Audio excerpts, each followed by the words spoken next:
entreguemos la democracia a cambio de una supuesta seguridad y terminemos que... Y la tensión política en el Ecuador es terrible, ecuatorianos. Es una cosa que ya tiene apretado a todos los ecuatorianos. Estamos a punto de elecciones, inclusive estamos programando ya un programa que se llama Mi Propuesta, porque todos los candidatos aparecen, sí, yo voy a solucionar el problema del alcantarillado. ¿Cómo lo vas a hacer? ¿De dónde vas a sacar la plata?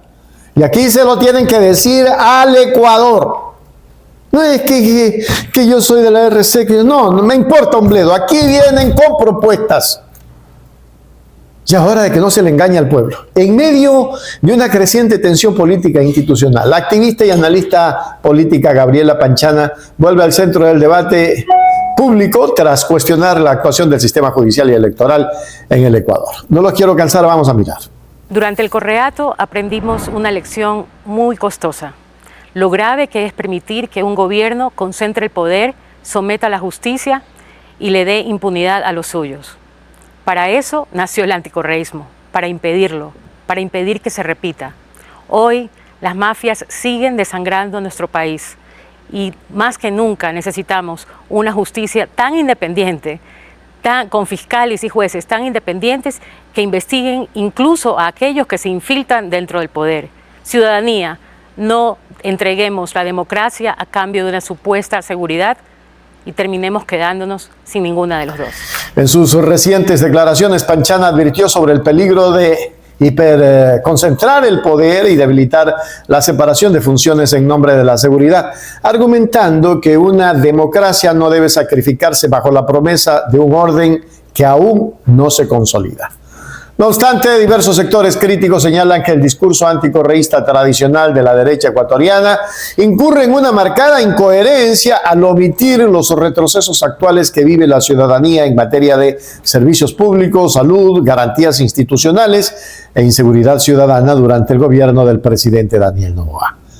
Sigamos viendo. Es la duda que nos ha implantado las actuaciones del ministro Reinberg en 3 ocasiones, donde en vez de ponerse del lado de las víctimas, se ha puesto del lado de los sospechosos. Número 1, cuando el juez Carlos Serrano, juez anticorrupción, señaló que había sido presionado por la mano derecha de Mario Godoy, entonces presidente del Consejo de la Judicatura, para que beneficiara al serbio Cerdán, sí.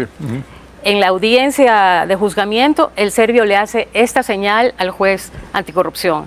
El juez lo toma como una amenaza. El parte policial dice que es una amenaza.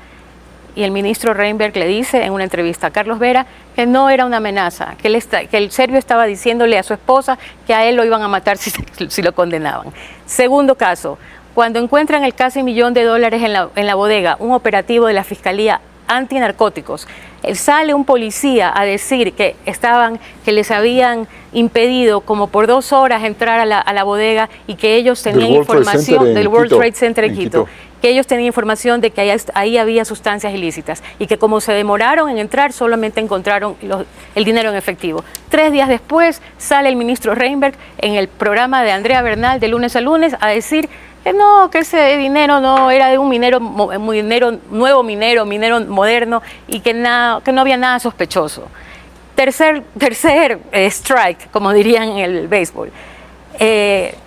Muere Mónica Silva, una activista, una defensora que había denunciado que querían asesinarla, que había denunciado temas de corrupción política, y lo primero que se le ocurre al ministro Reinberg es adelantar un supuesto presunto Pero bueno, luego recula él, ¿no? Sí, pero ¿por qué decir siquiera eso? Entonces, ¿qué quiere decir usted? Que incluso esta consigna de combatir el crimen organizado deja de viento por estos... Por supuesto, porque en vez de dejar que la Fiscalía haga su trabajo, ellos salen a adelantar estos criterios y lo único que por lo menos genera es sospechas. Bueno, Wilson Merino es un delfín de Noboa, al igual que el señor Yunda, entonces habrá que ver... la culpa es de Wilson Merino, no de Pavel Muñoz. Precisamente eso es lo que nos diferencia a la Unidad Popular de otros candidatos, que nosotros tenemos un proyecto de país.